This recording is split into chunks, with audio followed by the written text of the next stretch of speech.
me up, slide my ass, and call me Philip, because today I'm going to be answering some Reddit questions for you guys and giving some insight, because honestly, like I always say, if you post on Reddit, it may be too late. So that's all right, because if you seek an answer from the world, the internet, then it will give you something back. So let's get into it, guys, and figure out what we can do with this. What is up? What is up, my dudes? First question of the day, let's see. Am I the asshole for not working enough? By Royal Green 77. Here you go. It says, context, I'm 18 years old in my first year of university studying physics and mathematics full-time while also working about 20-25 hours a week at a part-time job. I've been working since I was 14, earning enough to purchase my own car and have a few things for myself, but mostly saving it. Recently, I've been helping my family with budgeting due to the high cost of living in combination with my parents' generally poor financial decisions. In a conversation I had with my mother, she mentioned how it didn't seem like I worked a lot. Okay. And that I should maybe pick up another job or shift. Bro, come on. I had to bite my tongue, because all that I did last summer was work to save money, and I just started a new job so that I am making more. I am more or less independent, save for staying at home and food, but I pay for everything else, including my schooling. In essence, I'd like to know if, given my situation, should I be offended that I'm not working enough, or my parents being egregious? I'm sorry, guys. I'm dumb. Am I egregious with their expectation that I should not only go to university full time, but also work more than 24 hours a week? I used to work overnight shifts from 1 a.m. to 7 a.m. ish, and they were not happy when I decided to quit and work during the day instead, mostly for my mental health. Okay, obviously, dude, you are working enough, because school and a part-time doing 20-25 hours, that's a lot, dude. I mean, if you're doing school full-time, that already is a lot, because that is what should be considered what you should be doing at that time. You know, generally, anyone that's 18 years old going to school shouldn't be working, ideally. I mean, you can. I'm not saying you can't. I'm not saying you can't. I'm just saying you know, that's not a good factor to put into. But obviously, if you have to, then you do what you have to do, right? Your parents are crazy, bro. I mean, first off, they're generally, like you said, they're generally financially poor, or making generally poor financial decisions. It's like they're not ones to speak, bro. Because if they had the money, they would be the ones telling you, don't work, focus on school, and do that. Because if my kid is old enough and be like, well, ideally, I would like to have enough money where I can be like, bro, you know, don't worry about going to another job if you don't want to. Just worry about school, and you can do whatever you want. You know, I'm like, if you want to go to parties, do whatever. As long as your grades are good, then I don't care, because you're obviously maintaining yourself to that sense. And obviously, this person here, Royal Green, he's very well, mannered. He knows what he's doing. So it's not like he just, is barely living by. He's doing the most he can. He's been working since he was 14. That's a lot of work. So quite frankly, you're not the asshole, my friend. And your parents, your mom is an asshole. So I'm sorry about that, but that just seems like what it is. Let's check the comments real quick and see what's up with this guy. First comment by Ronald McFurbank. I will let her think that you're not making much money, because she'll spend it if she knows it exists. Another comment by Captain Cuz Cry All the Time. Nah, have you looked into fast food for grant money that would cover your living in the dorms? One more comment. A full course load, especially in STEM, a full-time job by itself, you're already working another 20 hours a week. Adding more hours would negatively impact your schoolwork, health, or both. See? So, it's like, come on. That's already too much, my guy. That's already too much. Come on. Let's keep it going. Let's give us a stamp of not the asshole, my guy. Let's see here. What's next? Here's another post. Here's a post by OK_Hall 9787. Am I the asshole for ghosting a woman after learning she published me on Facebook? Published you on Facebook? What does that mean? Okay. Let me go into it first, and then I'll ask the questions. This was after our 5th date. We were talking about a serious relationship, and we had plenty of green flags from both sides. That's good. Then I learned from my sister that she published my name and photo of my work badge in a local Facebook group. Something like, I'm about to date this man. Is there anything I should do? I should know? What? Are you a criminal, my guy? Are you a serial killer? Do you look like a serial killer? Probably not. I felt betrayed as she published it online without my consent and other knowledge. I decided to ghost her since I feared any discussion would be published online again under my freaking work badge. My sister's keeping an eye on me for me on Facebook group, but still said I'm over. Sorry, I gotta go back to that one because that kind of shook me a little bit. My sister's keeping an eye on me for me on the Facebook group, but still said I'm overreacting. This is a normal thing for women to be preventing dating abusers, and I kind of get it, but I just can't be with someone going behind my back. Am I the asshole? Yeah, because look, here's the thing. Let me say this before I get thrown to the wolves den. If she can do that, then you can too. But if you do it, what am I saying, my guy? If she can do it, so can you. But if you do it, does it seem weird? Yes, it does. Because you're not gonna publish a woman and be like, am I good at date her? It's like, that just seems weird, right? So, quite frankly, you're not the asshole for ghosting her. You're not saying like, oh, see you later. You're not saying like, oh, I'm not gonna date you ever again. Or you're not being mean. Excuse me, you're not being mean. You're not being mean, okay? You're not saying like, oh, like, see you later. But it's the 5th date too, so we have to take into consideration everything. If it was the 1st date, and you're asking her to go with you to like Connecticut into some weird cabin, yes, I understand that. Yes, I do. I most frankly would publish you online and see if you're weird.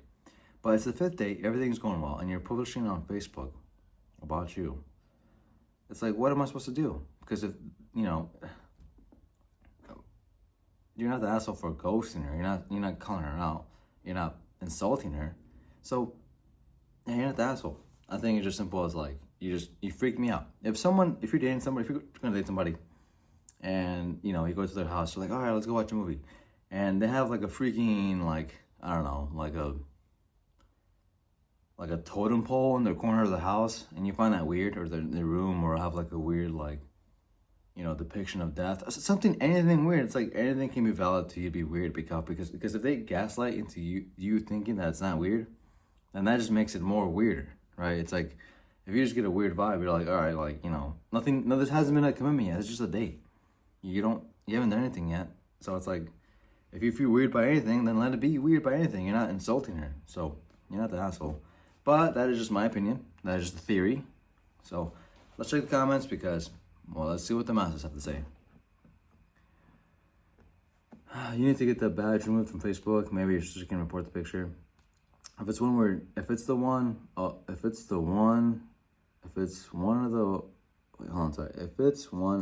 the are we dating the same person's group, it won't remove it. Isn't that a violation of GDPR? Okay, so, still, you're publishing information online, that's just weird. So, also, it's like a rating system too. It's like, oh, what are you doing? So you're not the asshole, bro. It's just weird. And that's valid for you to say it's weird.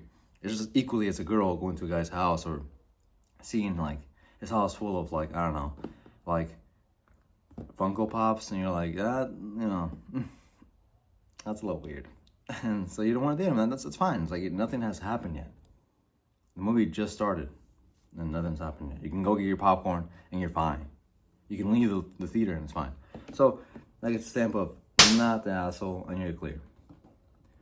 Okay, one more for you boys. This is by OK_back 486. Wife wants a baby. I have conditions. Am I the asshole? My wife is 37, female, is angry 3 out of the 4 weeks. Is angry 3 out of 4 weeks a month. She claims all mothers are like this, and as she's the first mother I've dated, I don't know. We met 6 years ago. Moved in after a few months, but she was so angry I left, and then she called me and told me she was pregnant.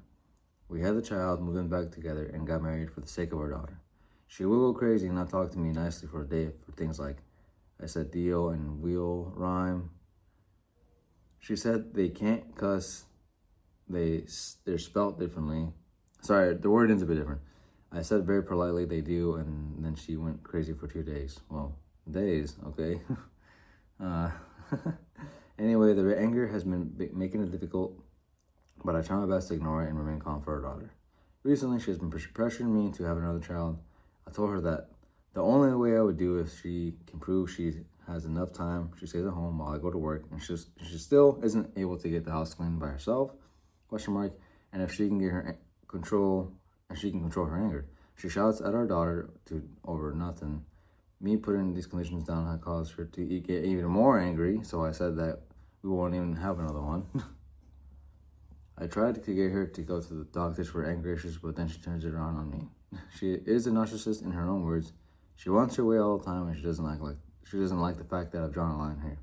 She's withdrawn sex from the menu until I say I'll make a baby, but I'm not going to do it until she proves she has the time for one. She has the time for one and stops being so angry. So now she isn't talking to me and is being angry. I'm thinking of leaving. She threatens this all the time. I'm torn between leaving her, giving her a baby, even if she won't meet my conditions, my 2 conditions, or just waiting and see if things can improve. It's been 6 years already, so it's unlikely, but you never know. You're not the asshole because that's insane, bro. No one's supposed to be that mad. I mean, no one. Look, here's the thing. Hot take, okay? Hot take, but look. At your home, you should never feel worried. You should never feel worried. You should never feel worried about anything, okay? Now, there are times where things will be a bit weird. Interrelationships, right? Between, your family, whatever. It's like, there's going to be problems no matter what. I mean, just even the smallest things can be a problem. Just like, oh, you forgot to put the toothpaste away. Whatever it is, there are going to be problems regardless, right? Unless you live by yourself, then obviously there wouldn't be a problem, but that's the issue. So you're not by yourself, but never in your home should you feel like you have to be worried going back every other time. That's just weird. And if she can control her anger over something so small, and if she's yelling at your kid, well, her kid too, like she's yelling at the kid, why bring someone else into the picture? This will make it just worse for you, and it'll make it better for her to argue over it since she's being home. So it just makes you in a tighter position. So last thing you want to do is get more vulnerable. I mean, I think the best thing you can do right now is just plan to leave and make it easier for everybody else. Make it easier for yourself and your daughter to have a safe place.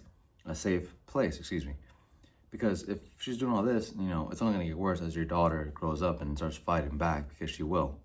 So it's like, why not have a safe place for you and your daughter instead of making this place a horrible hell for you and your daughter? Because clearly it seems like your wife doesn't want to improve or grow with you, so why bother? So you're not the asshole. You're not the asshole, buddy. You're good to go. Let's check the comments really quick to see what they have to say, because of course there's always consider other input since it is a discussion. You need to divorce her. You were trying to leave since day one, and it looks like the only reason you are here with her is for the daughter's sake. Being with her is obviously putting you in an early grave, and a second child would just be a disaster. Not only appears to be a toxic, nasty person, she also seems to be a lazy one at that. The fact that she can't even take care of her house or your child shows that she only stays home because she doesn't want to work, not because she wants to be a stay-at-home mom. Seriously, drive this woman like she's hot. Get custody of your daughter and let her sort out her life on her own. And someone else said, document everything before you go to make a strong custody case. See if it's like a 1 or 2 party consent to film. Get proof of how she treats you and your daughter. You need to shoot for custody. Be prepared to fight and lies too. She will use every dirty trick she can because she doesn't want to lose her good setup. Every day you stay is a danger to your daughter. Parents who stay or get married for the children rarely do anything good for the children. So YTA, I don't know what that means. Also, do not have any sex with her to create a new life. You don't want to bring another innocent child into the world with that monster. She may escalate things and become physical with another child. Exactly. You don't know what's going to happen, my guy, so this is dangerous. In fact, this is just sad. I mean, I feel for this person. So, get out of there, my guy. See whatever way you can, because, I mean, as a parent, you're gonna do what you gotta do for your kid. So, right now the kid may not think right. The kid would be like, oh, my parents are just separating and my dad's, being this way. But it's like, no, dude, they're gonna realize sooner or later that things were, the things change for a reason, and you're doing the best you can. So if you could hear this, I'll tell you, hang in there. It's tough, but you gotta rip the Band-Aid off, my guy. Somehow, I know you can. Okay. Am I the asshole for being upset that my husband keeps suggesting I exercise? I'm 5'9", 130. I assume she's a female. And I feel like I look pretty healthy and thin. I walk around 2 miles a day, daily, and do short workouts a couple times a week. 5'9" and 130? bro, what? It's pretty healthy, I would say. That seems pretty healthy. That seems like insanely healthy. My husband, who runs and exercises regularly, often suggests I work out more because I used to. I've explained the reasons for my current routine, but he calls them excuses and keeps asking why I don't do more. It makes me feel like he finds me unattractive. I've asked him to stop, but he seems like he doesn't seem to get it. Am I that sort of being upset about this? Hold on. Let me see. My husband. Okay, so here's the thing. You know, this couldn't have been, and you're not the asshole, by the way.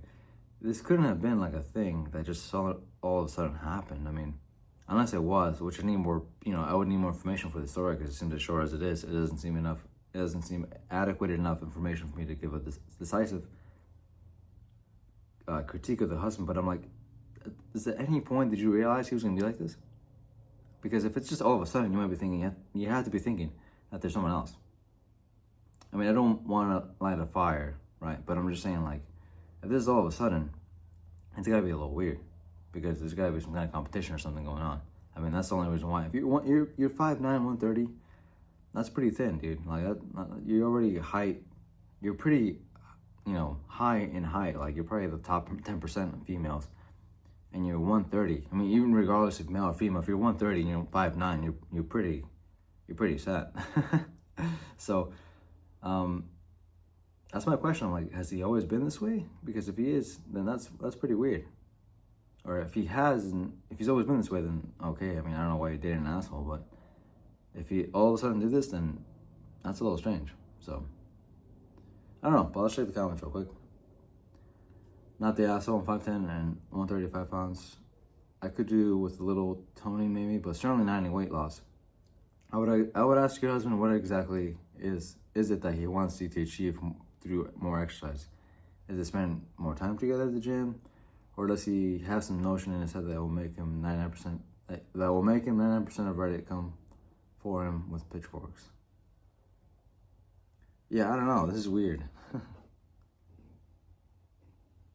I don't know. It just seems like he has an unrealistic picture of somebody that's more than 130 pounds and 5'9". Like, I don't know what you want. I don't know what else you want, buddy. So, anyways, guys, that's gonna wrap it up for today. I answered some questions. If you please want to engage, please, if you're still watching, like, holy cow, thank you. But if you have anything else to add, please let me know. In terms of any content you want to do, because I'll do anything. I'll do anything.